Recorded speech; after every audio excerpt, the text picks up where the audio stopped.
Hey there, welcome to the channel. So I recently saw a recipe for a cinnamon roll cake, and I thought it would be really good to make a gluten-free version of it. And this cake starts off with a boxed cake mix. I'm just using the Aldi Live G-Free yellow cake mix, and it's also a poke cake. So if you're familiar with those, you bake the cake, you poke some holes on the top, and then it has some kind of filling that goes over it. I'm Jamie with SavorySaver. I share gluten-free recipes, tips, tricks, and resources to make your gluten-free lifestyle easier. So please consider hitting subscribe, and let's make some cake. So to make our cinnamon roll cake, the first thing we need to do is bake the cake.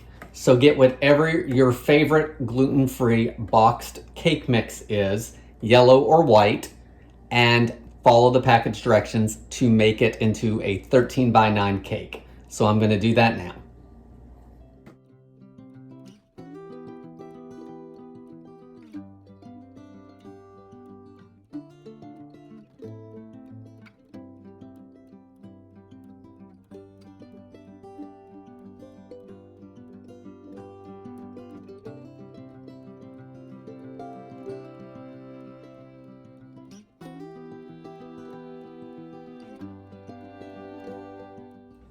Now I'm going to bake it as directed, let it cool completely, and then we'll move forward. So our cake's back here and it's pretty much cool. So let's make the filling for the poke cake. So I'm going to start with half a stick of butter, which is 4 tablespoons. And I'm going to pop it in the microwave and melt it, so 20 to 30 seconds.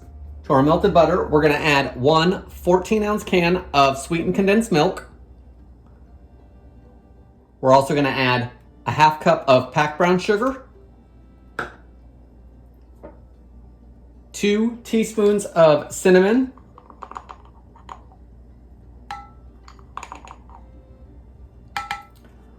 just a pinch of salt to balance out some of that sweetness.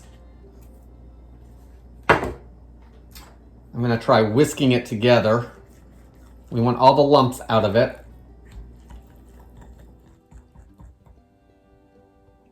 It's not quite dissolved, so I'm going to pop it in the microwave just for a few seconds to see if it helps any. So that's looking better. I did it for 10 seconds in the microwave and then whisked it again, and I think I'm going to do another 10. That's better, and that's going to help that pour as well. Let's get our cake. I'm going to take the back of my spatula, and you just want to poke holes in it. You could also just grab a wooden spoon.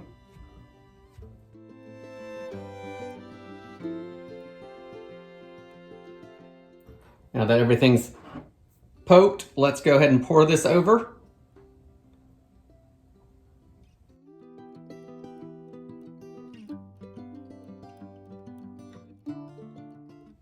Just spread it over to anything that might not be covered.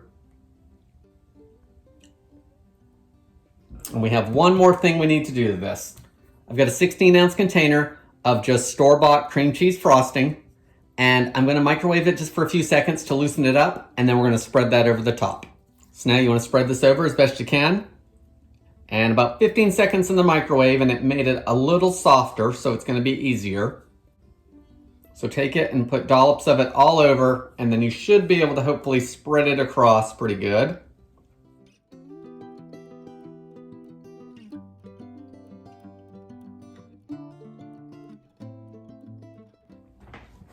And guys, once everything's spread out on there, I think I'm going to pop it in the fridge and see if it'll firm up just a little bit. And then you have your gluten-free cinnamon roll cake made with a cake mix. Basically, it's a poke cake, but I think everyone's going to like this. So it's been a couple days since we made the cinnamon roll cake, and I just wanted to do a follow-up with you guys on the recipe. So first up, let it come to room temp before you serve it. Cold cake just isn't as good as room temperature cake. The other tip is that you may want to try heating up some of that brown sugar and sweetened condensed milk mixture before you pour it over the cake. The brown sugar didn't totally dissolve, so it got gritty as you were eating it.